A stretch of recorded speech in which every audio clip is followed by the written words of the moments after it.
Meus irmãos e minhas irmãs, a paz do Senhor Jesus, antes de passar para os irmãos a próxima mensagem que o Senhor tem testificado no coração, eu peço aos irmãos que se inscrevam no canal, que curtam os vídeos e que ativem o sininho de notificações. Irmãos, no deserto é muito comum vir a seguinte indagação: será que a minha esposa que saiu de casa, o meu marido que saiu de casa, ele me ama? E às vezes até perguntamos, será que um dia ele me amou? Ela me amou? Meus irmãos, essa dúvida é normal e ela vem, na primeira parte do deserto, ela costuma florescer, digamos assim. Porque o adversário, como a gente sempre diz, ele não é criativo. Quando nós começamos nossa história com o cônjuge, com a esposa, com o marido, o que une o casal é o sentimento do amor, obviamente.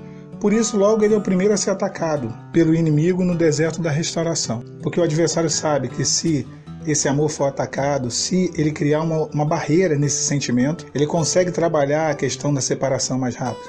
Então não estranhe os irmãos se o cônjuge chegar naquela primeira fase do deserto, ali no início, e falar, olha, eu não te amo mais. E não se surpreenda os irmãos se ele chegar e completar dizendo, eu não te amo mais e nunca te amei e nunca te amarei. Isso é mentira, irmãos.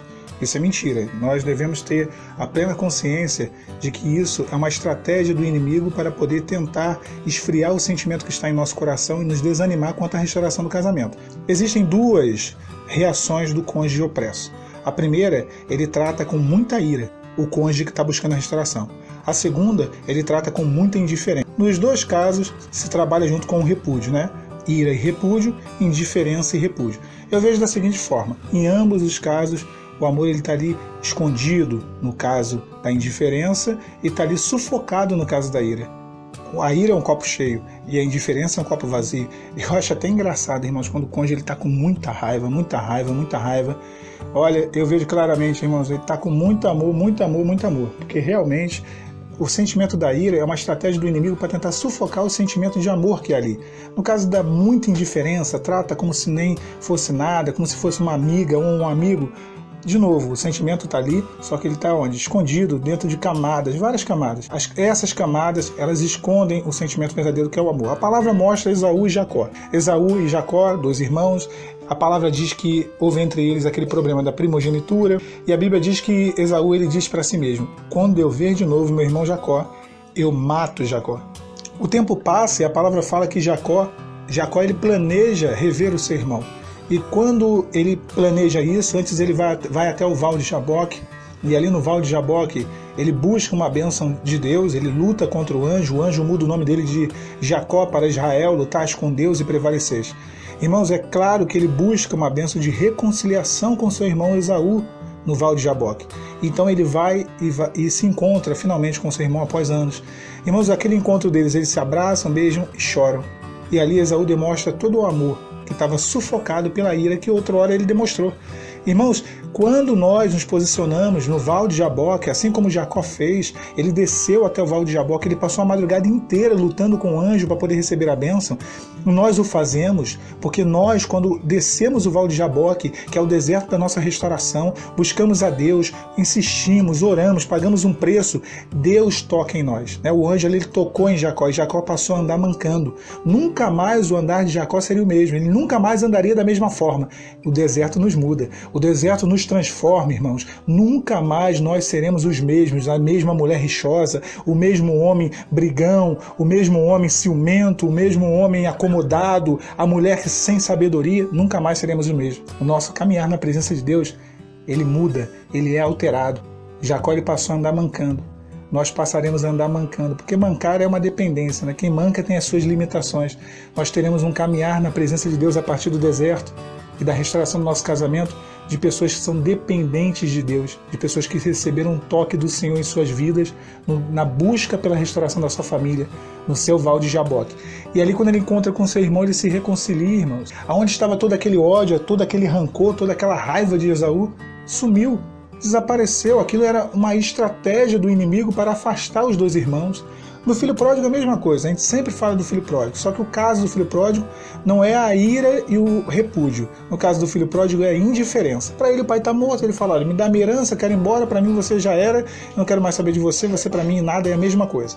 E depois nós conhecemos a história. Ele volta, abraça o pai, beija, é feito um banquete com bezerro cevado, porque de novo o amor está ali. O inimigo ele vai dizer que o amor não existe mais. Ele vai usar a boca do seu cônjuge para isso. Ele vai usar a boca dos parentes do seu cônjuge para isso. Ele usará a boca de seus amigos e de seus familiares para isso. Mas o que a palavra diz? Para nós o que importa é o que a palavra diz. Paulo diz que o amor, ele acaba às vezes, né? Não. Paulo diz que o amor, ele jamais acaba. O amor jamais acaba. O amor que vem de Deus, o amor ágape, que Deus ele concede ao casal quando a instituição do casamento é firmada na eternidade, esse amor não acaba não. Outra coisa que os cônjuges, quando estão opressos, eles falam muito, é o livre-arbítrio. Eu tenho meu livre-arbítrio. Essa é talvez uma das maiores balelas que a gente escuta no deserto da restauração. E pior que tem gente que leva isso adiante. Tem irmão e irmã que está lutando pela restauração do casamento e realmente acredita que o marido tem o livre-arbítrio, que a esposa tem o livre-arbítrio. Meus irmãos, quem está encerrado debaixo do pecado não tem direito de escolha. A pessoa, quando ela não tem o discernimento para poder discernir, fazer de distinção entre o bem e o mal, entre aquilo que ela pode ou não, entre aquilo que é bom ou ruim para ela, ela não tem direito de escolha. O livre-arbítrio é um direito para quem vive na luz, para quem tem a salvação em Cristo Jesus. O cônjuge, quando ele fala que ele tem o livre-arbítrio, ele usa, né, essa expressão. É até interessante porque o mundo usa essa expressão para quê? Para justificar o pecado. Eu tenho o direito de pecar. Em outras palavras, ele está dizendo isso. Eu tenho o direito de pecar. Isso é que eu acho engraçado. Às vezes o cidadão, ou a irmã, o irmão, né, o cônjuge que está afastado, às vezes não é nem evangélico, às vezes até ateu, nem serve ao Senhor e nem conhece o Senhor. Aí fala, não, Deus me deu o livre-arbítrio. A gente fala, olha, até versículo agora ele está falando. O inimigo ele usa a pessoa para poder falar essas coisas. Isso são estratégias. Nós temos no adversário um excelente observador. Embora ele não seja eterno, ele vem de uma eternidade. Ele observa a raça humana há milhares de anos. Ele sabe qual é o calo, ele sabe qual é o ponto fraco.